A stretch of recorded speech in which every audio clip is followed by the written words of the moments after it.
Rhea, are you still here? Asked Mrs. Clara, her eyes filled with genuine concern. Mrs. Clara asked with a slightly pleading tone in her voice.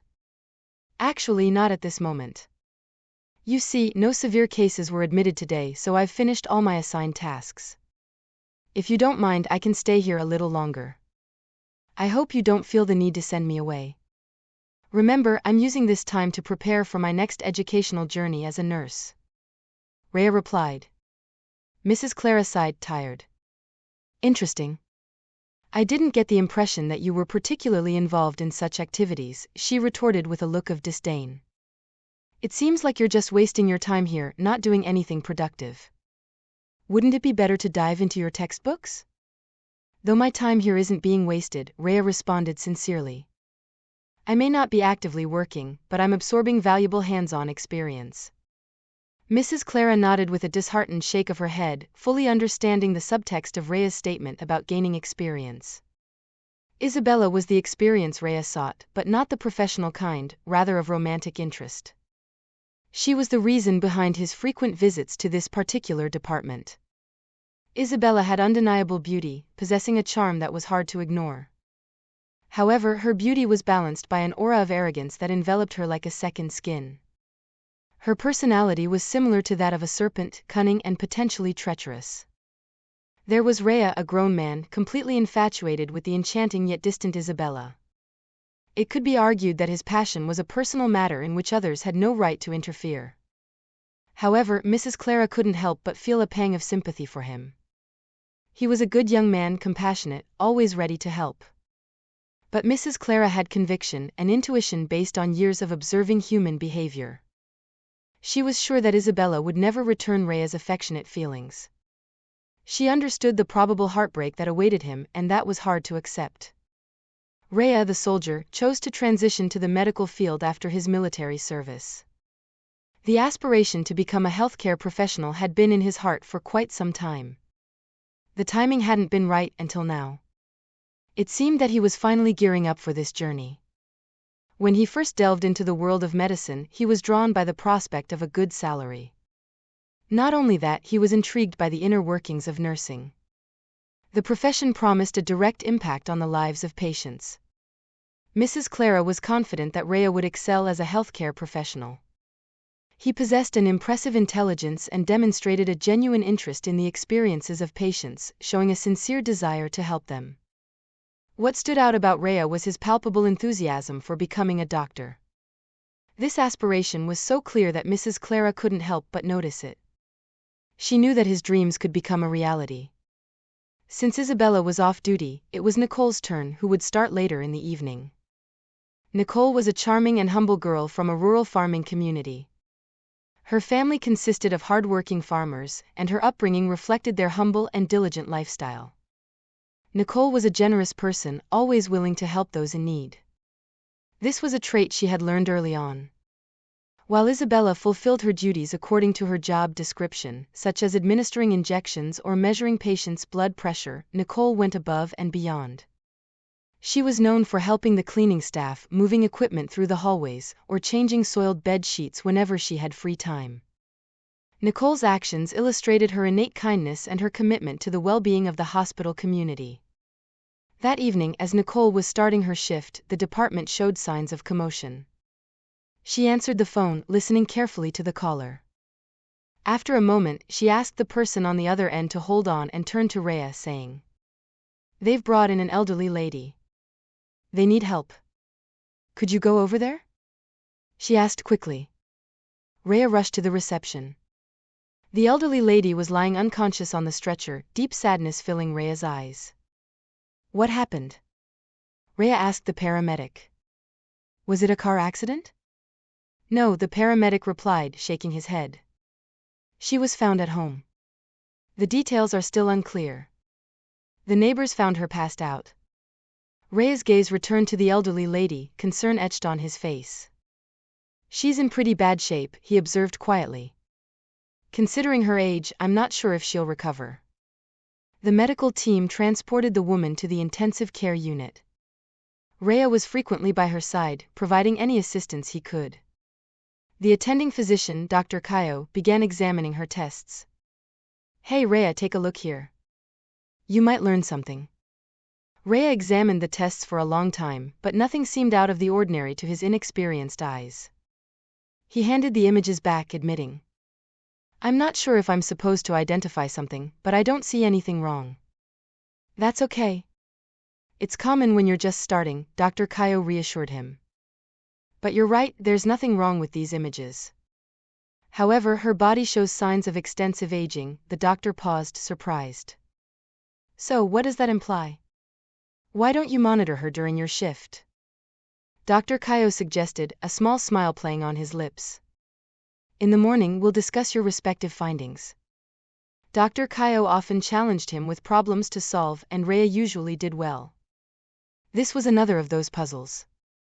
As he followed the doctor, he reviewed each clue in his mind. The answer seemed within reach, but elusive. Dr. Kaio often advised, knowing the cause of the illness is the key to curing it. It's essential to eliminate the cause. Though Rhea didn't fully agree with this idea, he recognized that there was some truth to it. Turning to Dr. Kaio, he instructed. Make sure to monitor her blood pressure every hour. Administer pain relief as needed.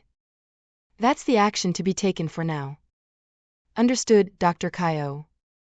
So, what's her story? Rhea asked. Dr. Kaio smiled, looking at him, giving him a bit more training. That night, Rhea dedicated himself to researching online for clues that could help him solve this medical puzzle. From time to time, he returned to the elderly woman's side, closely observing her condition. He noticed the appearance of small red and blue spots scattered across her body, which he recognized as bruises. Dr. Kaio was correct in his assessment. The bruising patterns didn't match a simple fall. For these marks to appear as they did, the woman would have had to fall down the stairs several times in various ways. Lost in a series of hypotheses, Rhea struggled to find a plausible explanation. However, as often happens with elusive answers, the solution came to him while he was deep in sleep. As morning approached, Rhea, exhausted, eventually succumbed to sleep on the couch. In his dreams, he relived the terrifying memory of his childhood. He saw a younger version of himself, only 6 or 7 years old, sitting on the living room sofa. His mother was busy in the kitchen while his father was at work. Rhea eagerly awaited his father's return, anticipating an evening of lessons in the charming game of chess. At that time, Rhea's family lived in a small, close-knit town where everyone knew each other. The residents could even identify their neighbors' dogs at a glance. The sense of community was strong, and the low crime rate meant that people rarely felt the need to lock their doors. The front door slammed shut. Rhea's mother, from the kitchen, flashed a charming smile, announcing, "I love." But as she turned to greet her husband, her smile vanished, replaced by an expression of utter disbelief. Her voice trembled as she stammered, What are you doing here?" A stranger stood in the doorway, his face twisted in a malicious grin. Young Rhea instinctively retreated, sensing a sinister aura emanating from the man. The stranger sneered. "Can't you even greet me politely? You weren't expecting me, were you, my dear?" "I'm not your wife, not anymore, not for the past 5 years." "Why are you here?" she asked, her voice shaky but defiant. My dear," he spoke. "Stop it. Stop calling me that. I am not your dear." "It was a decision, wasn't it?" she spoke. "Did you ever stop to think if I had a say?" "Probably not." Pedro held her gaze, allowing a tense silence to fill the room. "And nobody bothered to ask me. Nobody cared about my feelings. Do you want to hear my opinion?" His voice rose, revealing resentment. "I disagree with your decision. I don't think it's fair for a clean man to dirty the prison floors while his wife enjoys herself with someone else." An ironic smile spread across Pedro's face, quickly turning into a scowl. "Pedro, you need to leave." Beatrice was worried, her expression showed concern. "You're scaring Rhea." "That's my son," Pedro retorted, his tone cold and threatening. "He needs to get used to my rules." Beatrice grew more impatient, sensing the rising tension. Her voice escalated as she retorted. "He's not going to adjust to any of this. He already has a father, and I have a husband." She took a deep breath, tilting her head slightly, her eyes filled with despair. Please, she pleaded softly. Please leave. Pedro remained silent, seemingly contemplating her plea. He raised his eyebrows in a silent response, as if to say, well, it looks like you've chosen the hard way. He placed his hand on the wall, advancing further into the room. He surveyed the surroundings, his eyes wandering over the photographs that adorned the walls. He approached them, stopping to examine a picture of Beatrice's new husband. Then, an ironic smile formed on his face, morphing into an expression of anger. Pedro continued his slow exploration, casually picking up various items, only to put them back in their place. As he passed by Beatrice, she watched him cautiously from the corners of her eyes, her breathing heavy and rapid. Her evident anxiety grew with each exhale. Get out of here, she hissed through clenched teeth. Barely had the words left her mouth when a hard blow struck her cheek. In the next moment, Pedro's fists rained down on her. As she collapsed to the floor, he continued his assault, his feet now his weapons. Rhea sprang into action, rushing to his mother's defense. With a sharp scream, he launched himself at Pedro, sinking his teeth into the man's hand with all the strength his small body could muster. Caught off guard, Pedro yanked his hand back so forcefully that Rhea was flung across the room. His small body collided with the wall, and the impact knocked him unconscious instantly. The subsequent events would only be known to Rhea. Later, the man he knew as his father, Gustavo, burst into the room from outside. He grabbed the baseball bat that was leaning against the wall near the entrance and charged at Pedro. The fight ended as quickly as it had begun. The sight of his wife in danger and his son unconscious in the corner fueled Gustavo's rage. In a blind fit of emotion, he did what anyone would do in such a frenzied state. The court sentenced Gustavo to prison for taking Pedro's life. The isolation and confinement led to a significant deterioration in his mental health. He fell ill with pneumonia, a condition from which he would never recover, despite the doctor's efforts. Beatrice spent a long period in the hospital, and her injuries were eerily similar to those she had suffered previously. It always culminated in the same traumatic scene of being thrown against the wall. When Rhea was old enough to understand the implications, Beatrice finally told him the terrible events of that fateful day. Before her marriage, Pedro seemed perfect in every way. He was charming and generous during their courtship, which led her to believe they could build a wonderful life together. However, after they married, the seemingly perfect family life turned into a nightmare for Beatrice. Pedro's behavior began to change drastically. He was carelessly extravagant, wasting money even though he didn't have a stable job. Yet he always seemed to have whatever he wanted. After Rhea was born, Beatrice began to suspect that Pedro was involved in illegal activities. Countless times she advised him to abandon his shady dealings and lead an honest life, but her pleas went unheeded. She begged him to reconsider for the sake of their son. Pedro's sarcastic response was vividly etched in her memory. Are you suggesting I become a factory worker like you and your father? Pathetic. Why not? At least that way, Rhea wouldn't have to be ashamed of his father in the future, she replied. For the first time in his life, he raised his hand to her in response. Beatrice left Pedro immediately. The next day he was arrested. Naturally, Rhea has no memories of his biological father. Beatrice filed for divorce soon after. A year later she remarried, this time to a man who truly cared for her and her son. Gustavo was a kind-hearted person who treated Rhea as if he were his own son. For Rhea, Gustavo was his real father in the present day. Beatrice continued working at the factory, known for its harmful emissions to health and the environment. Lost in thought, Rhea wondered who could be so cruel as to harm such a fragile person like the elderly woman in the ICU, who was over 70 years old. Despite his efforts, he struggled to connect the dots, unable to reach a definitive conclusion. He began to doubt the validity of his hypothesis as Dr. Cayo's arrival approached. Rhea completed his tasks for the shift, realizing that Dr. Cayo had already visited the elderly patient. Nicole, could you fetch the test results, please? If everything is in order, I'll transfer her to a regular room, Dr. Cayo said.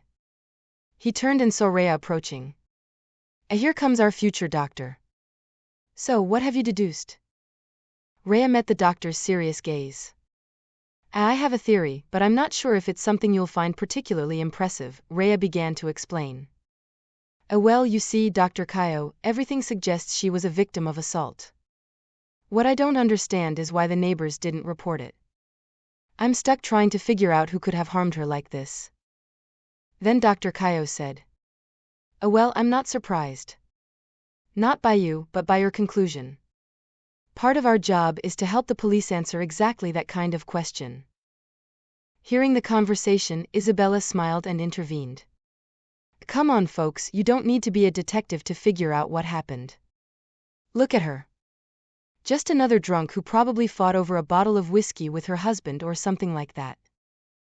Nicole nudged her slightly, but it did little to diminish Isabella's words, if not making them louder.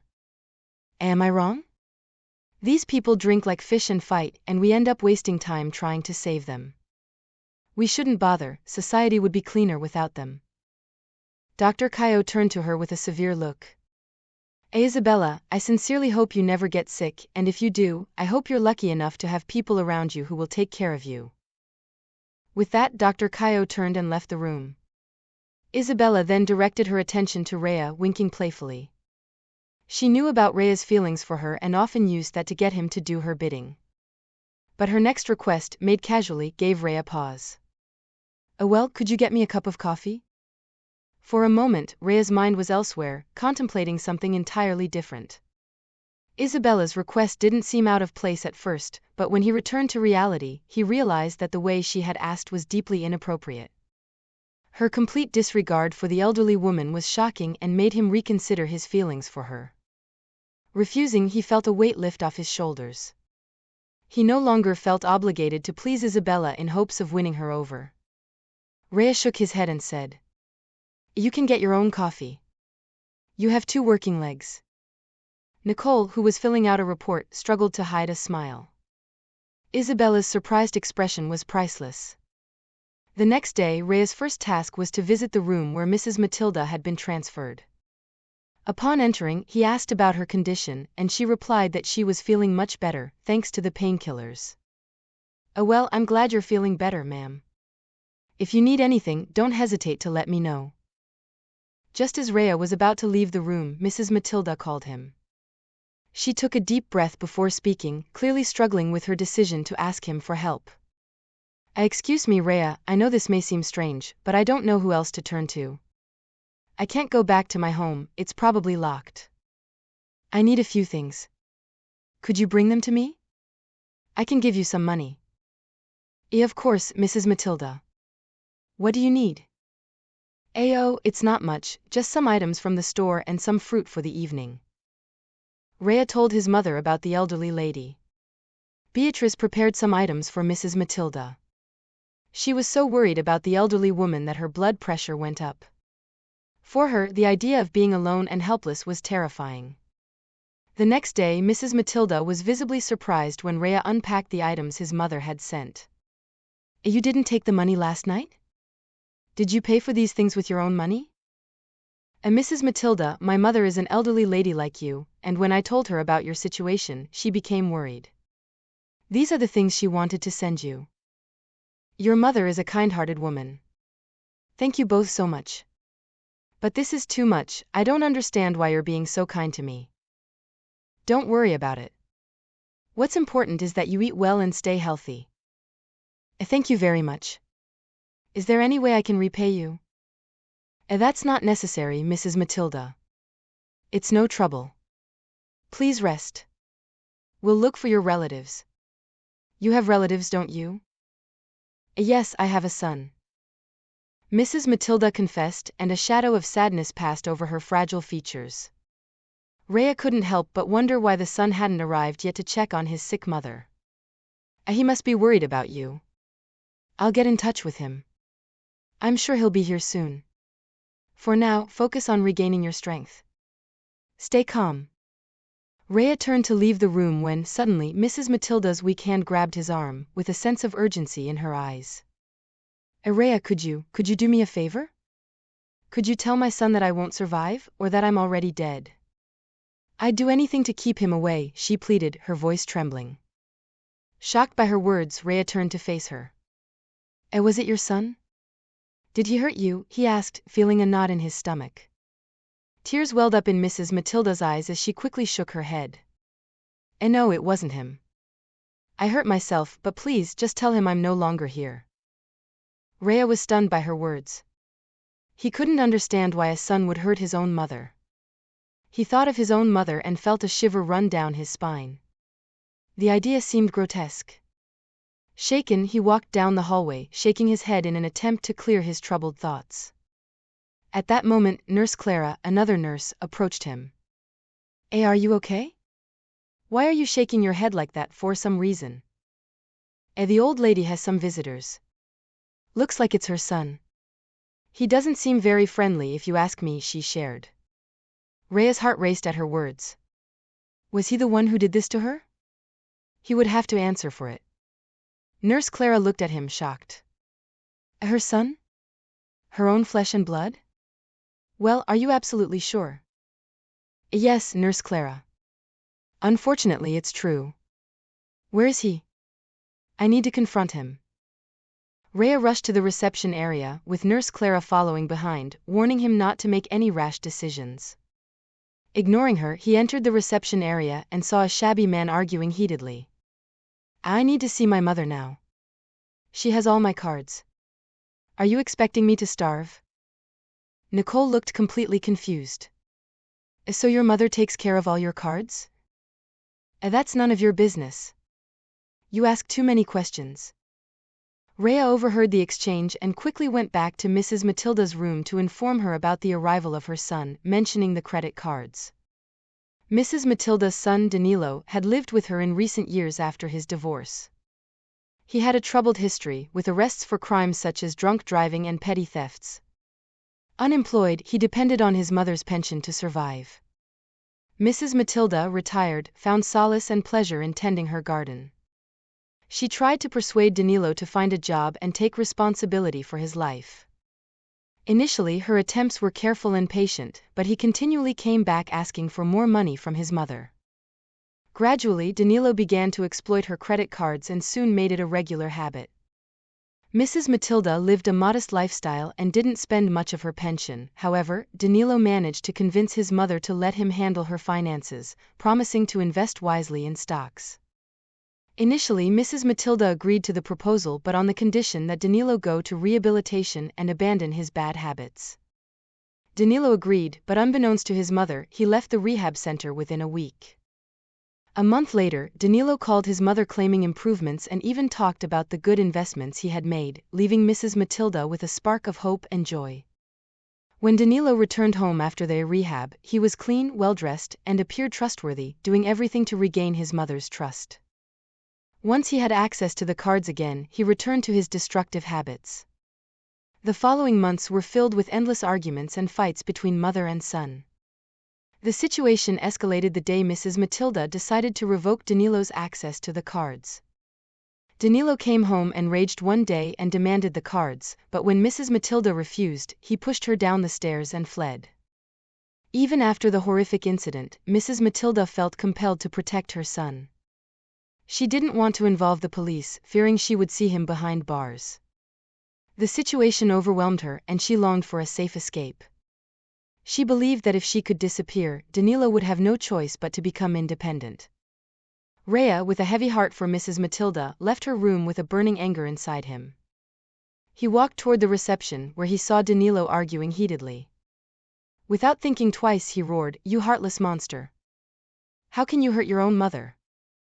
Rhea lifted Danilo off the ground by his collar. Who am I? You're about to find out. From behind, he heard Nurse Clara shouting in alarm, "He's not worth it." Despite knowing he was right, Rhea knew he couldn't get involved in a violent confrontation.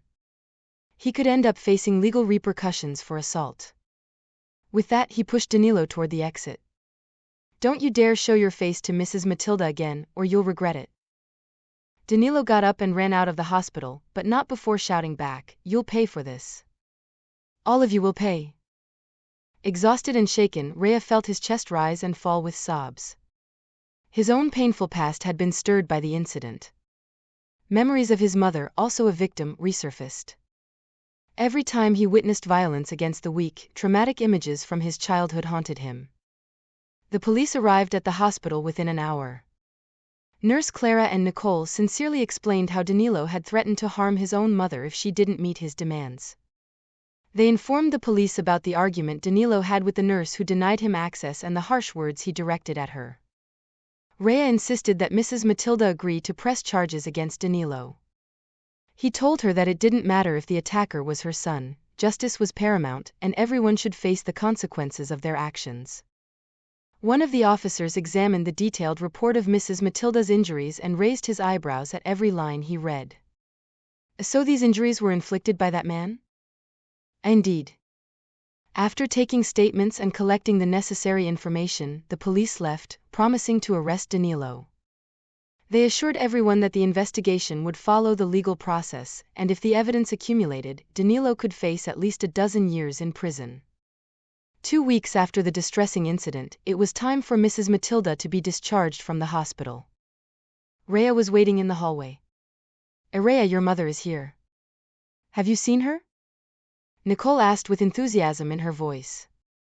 Rhea replied with a warm smile, yes, she's here for me too. She wanted to see Mrs. Matilda. Mrs. Matilda was being wheeled out of her room with a look of concern on her face. The scene did not go unnoticed. How are you feeling, Mrs. Matilda? Nicole asked, offering a friendly smile to the elderly woman. I'm feeling great, thank you for asking, Mrs. Matilda replied, managing a small smile. Isabella lingered nearby with a forced smile on her lips.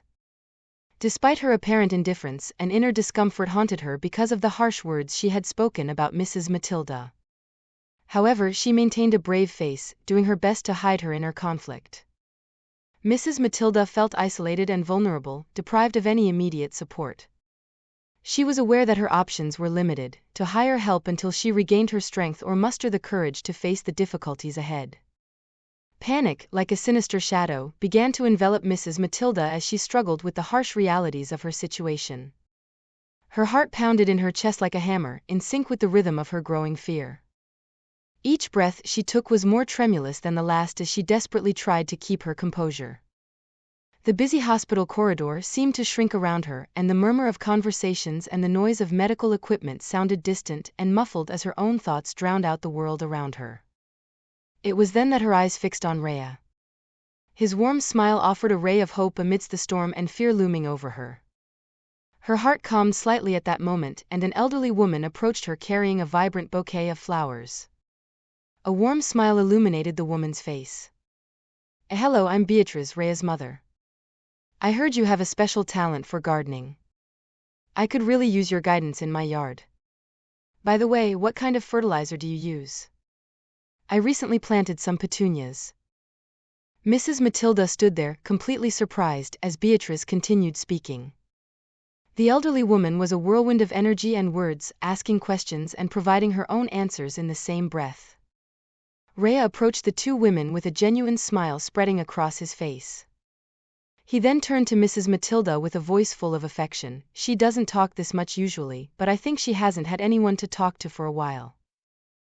Mrs. Matilda's confusion and surprise slowly transformed into a serene expression, and her face now bore a tranquil smile. The weight of her concerns was momentarily lifted as she found herself engaged in the lively conversation with Beatrice. The two women instantly connected over their shared love for gardening, bridging the gap between them. Beatrice's genuine interest and willingness to listen brought comfort to Mrs. Matilda's heart, as if a spark of companionship had been lit, illuminating the way forward. At that moment, Mrs. Matilda realized she wasn't as alone as she had feared. The presence of Rhea and now Beatrice reminded her that there were people who truly cared and were willing to offer their support. The impending panic began to dissipate, replaced by a new sense of hope and camaraderie. A few days before Mrs. Matilda's scheduled discharge, Rhea and his mother, Beatrice, had a heartfelt conversation and made a compassionate decision. They both recognized the challenges Mrs. Matilda faced and understood the importance of providing her with ongoing support. With empathy in their hearts, Rhea and Beatrice decided to take care of Mrs. Matilda. They knew her circumstances were difficult and wanted to ensure she wouldn't have to face them alone. Recognizing Mrs. Matilda's strength and resilience, they believed she deserved help. Together, they made the necessary arrangements to meet Mrs. Matilda's needs. They prepared a comfortable room for Mrs. Matilda in their home, ensuring she had a peaceful and welcoming environment. They also provided all the necessary medical equipment and supplies, understanding that her well-being was of utmost importance.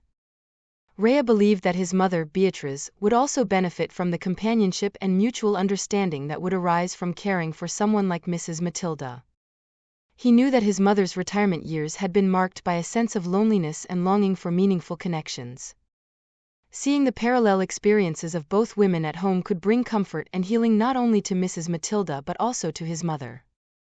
It was an opportunity for them to support each other, building a bond based on empathy and shared experiences. Beatriz remained silent for a moment, standing still with her gaze fixed on Rhea, her lips curling into a gentle smile that expressed her calm observation. When Rhea turned, she noticed for the first time the captivating glimmer in his eyes. Nicole, with a playful tone, asked, "Can I help with your garden?" She had deep respect for the family's kindness and wanted to reciprocate while also caring for Mrs. Matilda. Ryan's face lit up with a smile in response. Absolutely. Feel free to join us anytime, and remember that our doors are always open, not just for gardening." With that affirmation, the group left the building, leaving Nicole alone. She stood watching them, her eyes following their figures until they disappeared from view. "He's a good young man," said a voice behind Nicole, startling her. She turned to find Mrs. Clara standing there. "I believe he is the best young man I've ever met," Nicole admitted with conviction.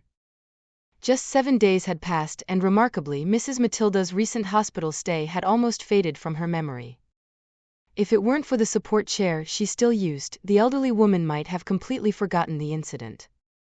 They talked about the past, new innovations, discussed delicious recipes and books that piqued their interest. They reminisced about favorite vacation spots and even debated matters of the heart.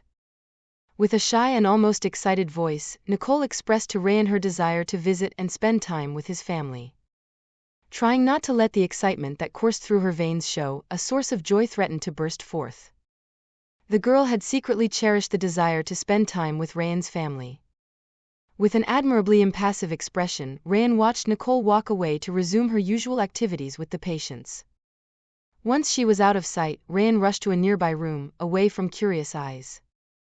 Unable to contain his joy any longer, he let out a triumphant cheer, a sound of pure happiness that echoed through the empty space.